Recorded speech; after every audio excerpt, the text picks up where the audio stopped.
오늘 본문은 다윗이 어려움 중에서 드리는 절박한 기도가 되겠습니다.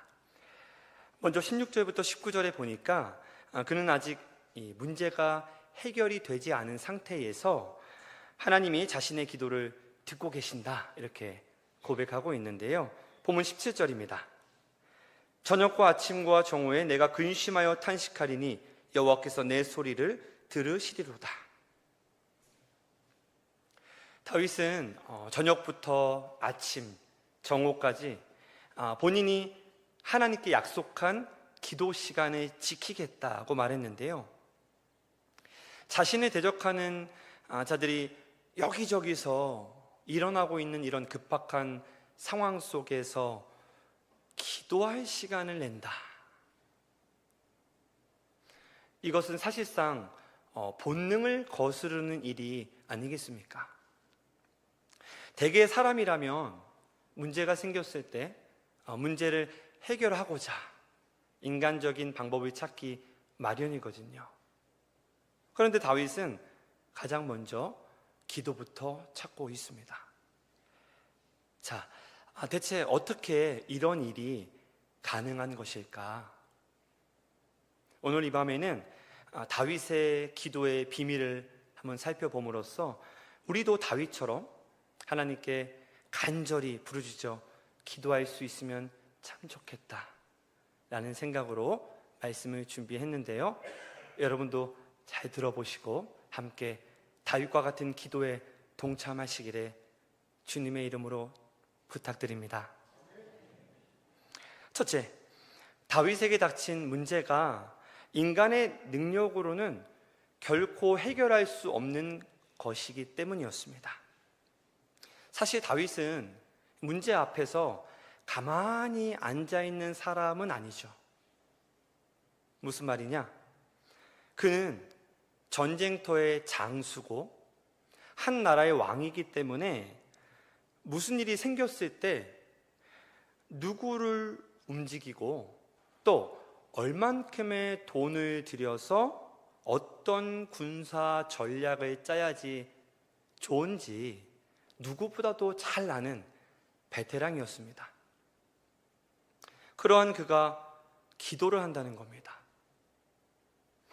이것은 그가 가진 돈으로도, 그가 가진 권력으로도, 지위로도, 사람으로도 도저히 해결하기 힘든 문제에 처했다는 것을 반증하는 거거든요.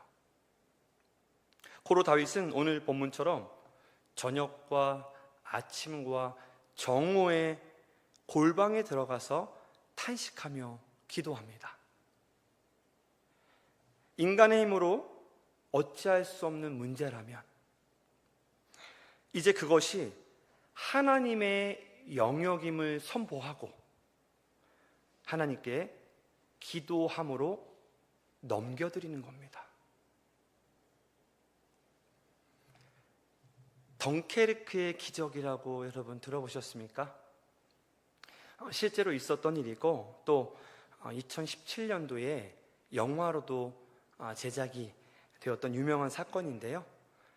2차 세계대전이 한창이던 1940년 5월 영국과 연합군을 포함해서 약 35만 명의 군인이 프랑스 덩케르크 해안에 포위됩니다. 뒤에는 거친 바다가 있고요.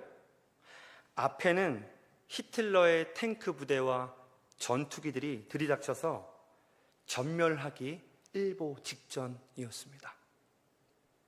당시 영국의 수상 처칠도 또 최고의 엘리트 군사 전략가들도 이제 다 끝났다. 인간의 방법으로는 저 군인들을 살려낼 길이 없다. 기껏해야 2, 3만 명 탈출시키면 기적이다. 이렇게 절망에 빠졌습니다. 바로 그때 영국의 국왕 조지 6세가 온 나라와 국민을 향해서 눈물로 이렇게 선언했습니다. 지금은 인간의 힘으로는 안 됩니다. 오직 전능하신 하나님께 매달려야 합니다. 그리고 1940년 5월 26일을 온 나라가 하나님 앞에 엎드리는 국가 기도의 날로 선포합니다. 그날 영국의 모든 교회와 광장, 심지어 시골의 작은 골방까지 수백만 명의 국민이 한 마음으로 무릎을 꿇습니다. 왕도 무릎을 꿇고 수상도 무릎을 꿇고 일반 국민들도 눈물을 흘리면서 사방이 가로막힌 군인들을 살려달라고 하나님 앞에 부르짖기 시작했는데요. 이윽고 인간의 이성을 초월하는 하나님의 초자연적인 기적이 시작됩니다. 분명히 진격하던 히틀러의 탱크 부대가 알 수 없는 이유로 사이를 멈춰서고요. 그 사이에 덩케르크 해안에는 엄청난 폭풍우가 몰아쳐서 독일 전투기가 한 대도 뜨지 못합니다. 더 놀라운 것은 전투기가 뜨지 못할 정도로 폭풍우가 치는 바로 그 시간에 영국과 연합군이 탈출해야 하는 도보 해협은 호수처럼 잔잔하고 고요했습니다. 이 기회를 통해서 군함뿐만 아니라 민간 어선, 통통배, 조그만 보트까지 수백 척이 바다를 건너서 군인들을 실어 나르기 시작했는데요. 2만 명도 살리기 힘들다던 그 절망의 바다에서 무려 33만 8천 명이 기적적으로 구출되는 역사가 일어났습니다. 이 사건을 이름하여 덩케르크의 기적이라고 부르는 것이죠. 인간의 군사력과 전략이 다 끝나서 아무것도 할 수 없는 바로 그 자리에서 왕과 온 국민이 하나님 앞에 엎드렸을 때 하나님께서는 대적들의 발을 묶으시고 하늘 문을 닫으시고 바다를 만지심으로 일하신 것입니다. 이처럼 기도는 나의 무능함을 인정하고 하나님의 전능하심을 내 인생의 한 복판으로 초청하는 통로입니다. 하나님, 나는 무능합니다. 당신의 전능하심이 내게는 필요합니다. 내 삶의 중심에 당신의 전능하심을 모시고 싶습니다. 들어오십시오. 초대하는 통로가 기도라는 것입니다. 사랑하는 성도 여러분, 극한의 절망 앞에서 덩크르크의 기적을 맛본 그들처럼 내 지혜를 잠시 내려놓고 오직 기도로 승리하는 여러분 되시기를 주님의 이름으로 축복합니다. 둘째, 다윗은 기도를 쉬지 않는 사람이었기 때문에 문제 앞에서 기도할 수 있었습니다. 내가 할 수 있는 일이 하나도 없다고 그래서 내가 어떻게 해결할 수 없구나라고 내가 인식한다고 해서 그 즉시 기도할 수 있을까요? 그렇지 않습니다. 힘들 때마다, 어려울 때마다, 어려움이 내게 닥칠 때마다 기도로 승리한 경험이 있어야 자연스럽게 기도가 나오고요. 또 기도의 자리를 찾는 겁니다. 기도하지 않는 사람이 갑자기 어려움이 닥쳤다고 해서 기도하기가 상당히 어렵다는 말입니다. 여러분도 문제 상황 앞에서 기도함으로 승리를 맛본 경험 다들 있으시죠? 하나님 앞에 간구해서 문제 해결을 경험한 사람은요, 그 맛을 알기 때문에 기도하지 않을 수 없습니다. 또 문제를 만나면 무의식적으로 기도부터 나옵니다. 이런 날이 더해지고 더해지면서 어느새 나는 기도의 사람이 되어가는 것이고 기도의 사람이 되어 있는 나를 보는 것이죠. 위대한 신앙의 어머니라고 잘 알려진 수산나 웨슬리의 이야기를 잠시 나누고 싶습니다.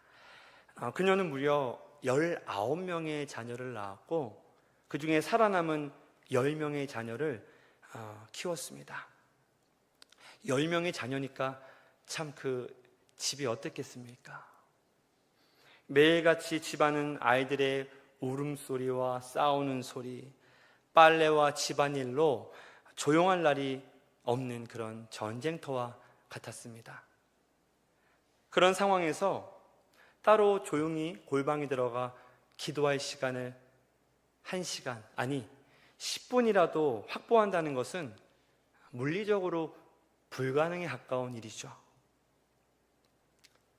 그런데요, 수산나는 기도의 사람이 되겠다라고 결단합니다. 그녀는 기도가 필요할 때마다 거실 한가운데서 자신의 앞치마를 뒤집어 쓰고 얼굴을 가렸습니다. 아이들은 어머니가 앞치마를 뒤집어 쓰면 그때가 그 순간이 엄마가 기도하는 시간으로 알고 절대 떠들거나 다가오지 않았다고 합니다. 그렇게 수산나는 사방이 가로막힌 수많은 가사의 고된과 양육의 어려움 속에서 앞치마로 자신만의 골방을 만들고 기도했습니다. 그런 기도 속에서 탄생한 자녀들이 바로 전 세계를 영적 각성으로 뒤흔든 감리교회 창시자 존 웨슬리와 찰스 웨슬리 형제입니다. 평소의 기도 습관이 가문을 살리고 세계를 변화시키는 위대한 기도의 사람을 만들어낸 것이죠. 우리가 얼마나 삶이 바쁩니까? 기도할 시간이 없죠. 또 기도할 장소도 부족하죠. 하지만 수산나 웨슬리의 앞치마를 뒤집어 쓰고 얼굴을 가리며 자신의 기도의 골방을 만들었다는 이 예화를 들으면 그런 말을 참 하기가 어렵다는 생각을 해봤습니다. 혹시 삶의 문제가 여러분 앞에 있습니까? 그렇다면 기도하시기 바랍니다. 삶의 문제가 없다고 해도 기도하시기 바랍니다. 지금이 바로 기도의 습관, 늘 기도하는 사람이 되도록 훈련할 수 있는 절호의 기회입니다. 바라기는 기도하지 않으면 어색할 만큼 늘 기도하는 여러분, 내가 기도를 조금이라도 쉬면 그것 자체가 너무나 스스로 어색한 그런 기도의 사람이 다 되시기를 주님의 이름으로 축복합니다.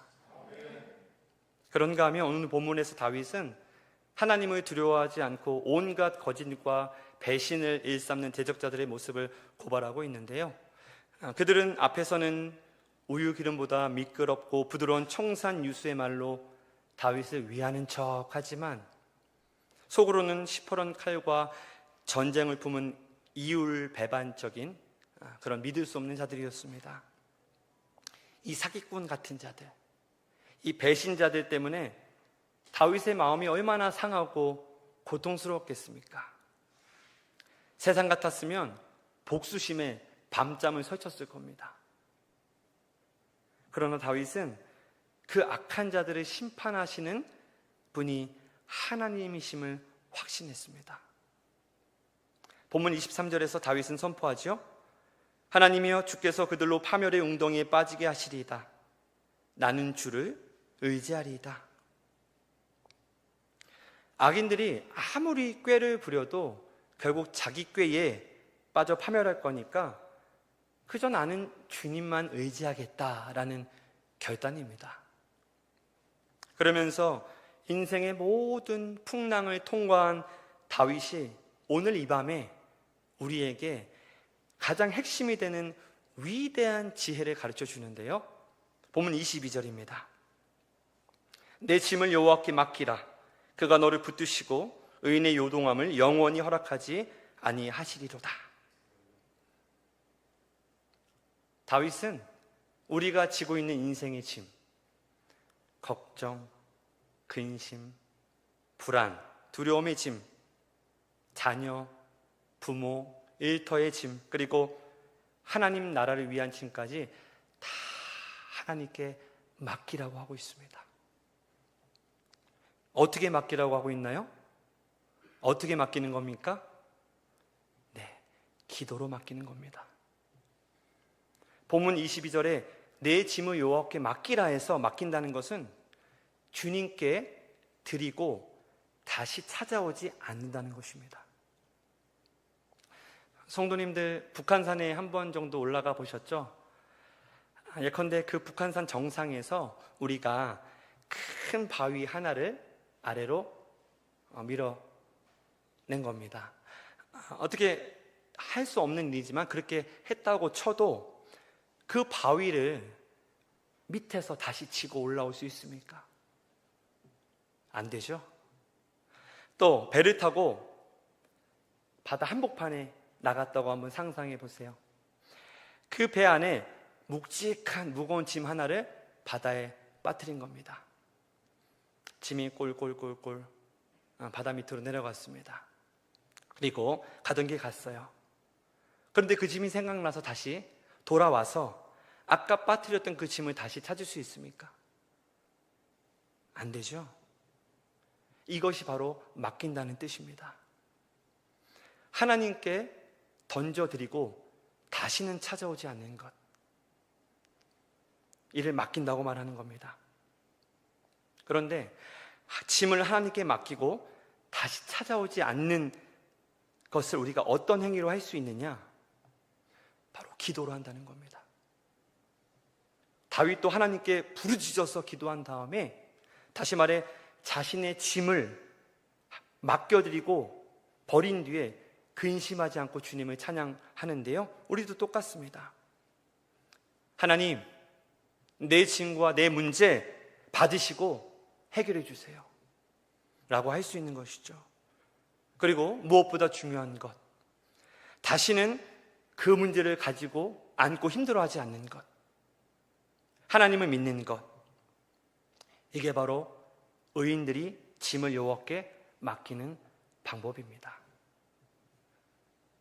말씀을 맺습니다. 사랑하는 우리 베델교회 성도 여러분, 우리도 오늘 본문 속 다윗처럼 문제 앞에서 먼저 기도해야 합니다. 하나님께서 내 인생의 짐을 가져가시도록 그분께 내어드려야 합니다. 어차피 악인들은 자신들의 악한 꾀에 스스로 빠져있게 되어 있습니다. 하나님께서도 악인을 그냥 두시지 않습니다. 우리의 인생도 마찬가지죠. 결국은 해결되는 거예요. 결국은 해결됩니다. 중요한 것은 그 문제를 믿음으로 하나님께 맡겨드릴 수 있는 결단과 행동입니다. 아무쪼록 인생의 어려운 문제도, 악인들도, 그 밖에 모든 상황도 전적으로 하나님 손에 맡겨드리는 것이 이 밤에 말씀을 통해 하나님이 여러분에게 주시는 지혜인 줄로 믿으시고, 말씀의 가르침대로 당장 오늘 이 밤부터 부르짖어 기도함으로 하나님께 맡겨드리고 찾아오지 않고 하나님을 믿고 그 믿음 안에서 승리의 하루하루를 열어나가는 그 시작이 오늘 이 밤 기도의 현장이 되기를 주님의 이름으로 간절히 축원합니다.